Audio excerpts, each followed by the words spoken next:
여러분 안녕하세요. 오늘의 공부의 오광일입니다. 여러분 이런 경험을 해보신 적이 있으십니까? 회사에서 묵묵히 성실하게 일하는 사람보다 사내 정치에 발빠르고 말만 번지르게 하는 사람이 승진하는 모습.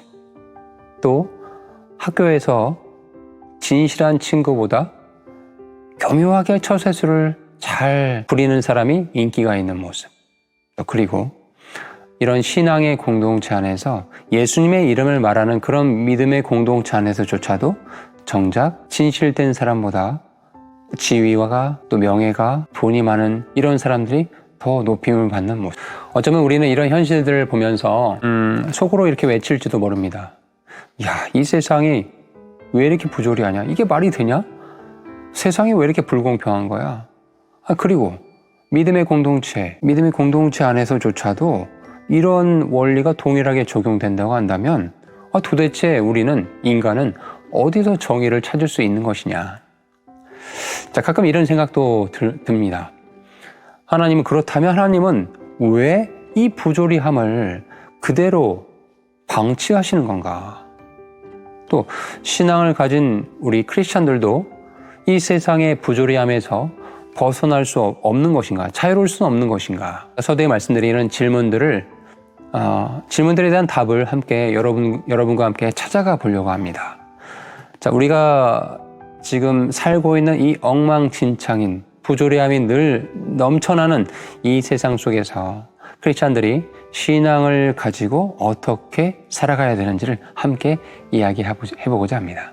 자, 첫 번째 우리가 기억할 사실이 있습니다. 왜냐하면 세상은 완벽하지 않다라는 사실을 인정하라. 우리는 세상이 본래부터 불완전하다는 사실을 인정하고 그것을 받아들여야 합니다. 전도서 1장 15절에 솔로몬이 이렇게 기록을 했습니다. 구부러진 것을 곧게 할 수 없었으며 모자라는 것도 셀 수 없도다. 다시 말해서 이 세상은 처음부터 아담의 범죄 이후에 그 처음부터 불완전했다라는 거죠. 그렇다면 우리는 불완전한 세상을 살아가면서 어떠한 태도를 가져야 할까요? 어떻게 하면 이 부조리함을 없앨 수 있을까요? 자, 그런데 이제 이런 질문들을 던지시는 분들이 있어요. 제가 방금 한 질문들이요. 근데 이 질문은 사실은 여러분 이 질문을 던져봤자 현실적입니까? 이게 현실적이지 않거든요. 그래서 우리는 이 질문을 좀 바꿔봤으면 좋겠습니다. 어떻게요? 이 불완전한 세상 속에서 크리스찬들이, 신앙인이 어떻게 하면 하나님에 대한 이 믿음을, 신앙을 바르게 지킬 수 있을까요? 여러분 이렇게 한번 질문을 바꿔보십시오.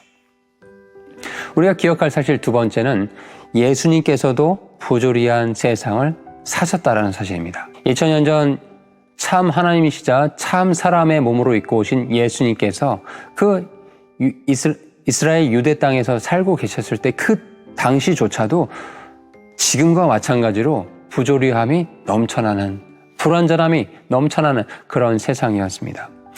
우리가 겪는 이 불편함과 참 이 답답함과 부조리함을 예수님께서도 동일하게 경험하셨다라는 겁니다. 예수님은 참 진리와 참 사랑을 전하셨지만 사람들은 그분의 가르침을 외면하고 그분을 모함하고 결국에 십자가에 못 박혀 죽게 만들었죠. 그런데 그 일을 자행한 사람들이 뭡니까? 하나님을 잘 믿고 있다라고 하는 유대교 종교 지도자들이었다는 이 아이러니한 사실을, 역사적 사실을 우리는 기억하고 있습니다. 그렇다면 예수님께서 그러한 세상을 바라보실 때 자신의 이제 육신의 몸을 입고, 저 여러분 같은 이런 육신의 몸을 입고 그 2000년 전 유대 땅에 오셨을 때 그러한 부조리한 종교 지도자들과 그 세상의 형태들, 돌아가는 모습들을 바라보시면서 어떻게 바라보셨을까요? 여러분, 우리가 예수님의 시각으로, 예수님의 렌즈로 그 당시 그리고 오늘날을 바라보는 것이 매우 중요합니다. 예수님은 우리가 복음서를 읽어보면 종교 지도자들의 불의함에 대해서는 단호하게 꾸짖으셨습니다. 독사의 자식들아라고 말하실 정도로요. 자, 그런데 그러면서도 동시에 그 사람들에 대한 사랑을 놓지 않으셨다. 여러분, 이 점이 중요합니다. 세리와 창녀와 같은 사회적 약자들에게 먼저 예수님께서 다가가셨어요.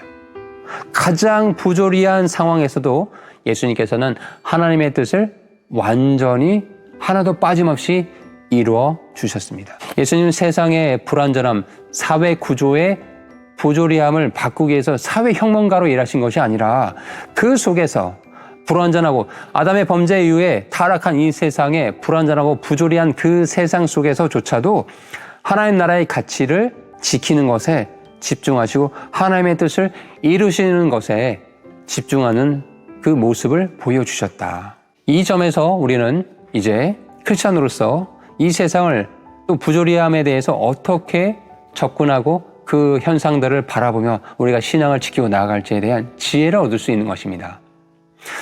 많은 사람들이 이 세상의 부조리함을 없애기 위해서, 불완전함을 없애기 위해서 여러 모양으로 싸웁니다. 네, 좋은 일이에요. 믿음을 가진 사람으로서 이 세상이 하나님의 뜻을 거스리며 나아가는 것들에 대해서 당당하게 목소리를 높이고 글로써 여러 가지 모양으로서 맞서 싸우는 거, 네, 매우 중요한 일이라고 저도 생각합니다. 때로는 분노도 필요하다라고 생각을 합니다. 하지만 우리가 신앙을 지키기 위해서 가장 먼저 해야 될 일, 그리고 어떤 우리의 개인과 공동체와 국가의 위협적인 상황이 있든 없든 지속적으로 늘 추구하며 나아가야 될 방향이 무엇일까요? 그것은 우리가 이 부조리한 세상을 우리의 힘으로 바꾸려고 하는 것이 아니라 그 속에서조차도 바른 신앙, 바른 하나님의 가치를 지켜나가며 내 자신이 또 내가 속한 공동체가 그렇게 살아가도록 노력하는 일이 매우 중요하다. 이 점을 말씀드리고 싶어요. 야고보서 1장 27절의 말씀에 보시면 이렇게 기록되어 있습니다. 제가 읽어드리겠습니다. 하나님, 곧 아버지 앞에서 순수하고 더럽지 않는 신앙심은 이것이니 곧 고난 중에 있는 아버지 없는 자들과 과부들을 돌아보고 세상으로부터 자기를 지켜 더럽혀지지 아니하는 것이니라. 여러분, 이 말씀을 여러 번 묵상해 보세요. 많은 지혜를 얻으실 수 있습니다. 여기서 포인트가 있어요.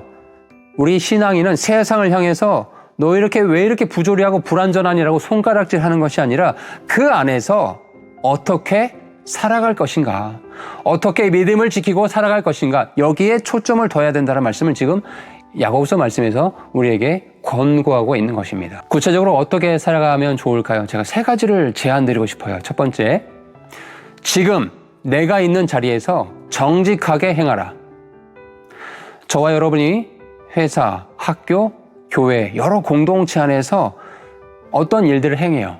큰 일이든 작은 일이든. 근데 그 일, 우리에게 주어진 일들을 신실하고 정직하게 행하는 것이 매우 중요합니다. 다른 사람들이 편법을 쓸 수도 있어요. 그럼에도 불구하고 나는 어떤 상황에서도 정직함을 지키며 그 정직함을 선택하는 신앙을 지킬 것을 권해드립니다. 두 번째, 세상의 불의함에 분노하되 의로운 분노를 내되 사랑을 잃지 말자. 여러분, 이 2가지 포인트 방점을 기억하시기 바랍니다. 우리가 속한 공동체, 또 우리가 속한 국가의 여러 형태들을 보면서 굉장히 실망스러울 때가 있어요.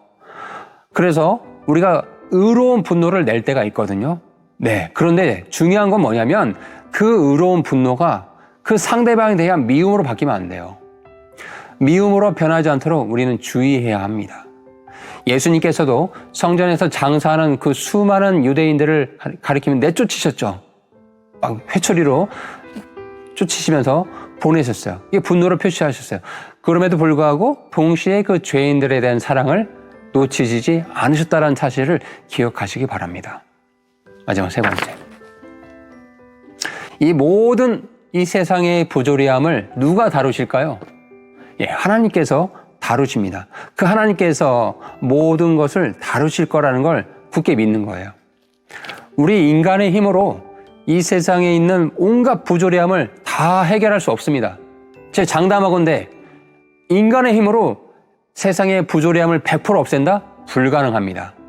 그렇기 때문에 우리는 우리가 해야 될 일을 맡기고 하나님께서 이 모든 것을 공의 가운데, 판단의 공의 가운데 다루실 것이다 라는 그런 믿음을, 그 신앙을 지켜나가는 것이 매우 중요합니다. 결론을 말씀드리도록 하겠습니다.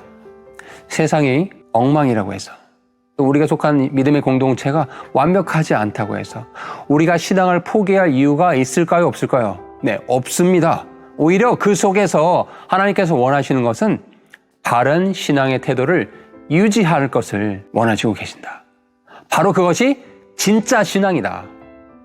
우리는 우리의 힘으로 세상을 완전하게 바꿀 수는 없어요. 하지만 우리가 속한 이 공동체, 또 우리가 속해 있는 대한민국, 이 2025년 살아가는 이 시대에 우리에게 주어진 미션, 하나님의 자녀로서, 하나님의 백성으로서 행해야 될 이 가치들을 지켜나가며 한 사람 한 사람, 저와 여러분 한 사람 한 사람이 바른 신앙으로 하나님 앞에 굳게 서 있으면 반드시 이 나라는 망하지 않습니다. 그러니 오늘 스스로에게 물어보십시오. 나는 이 불완전한 세상 속에서 어떻게 나의 신앙을 지키며 나아갈 것인가?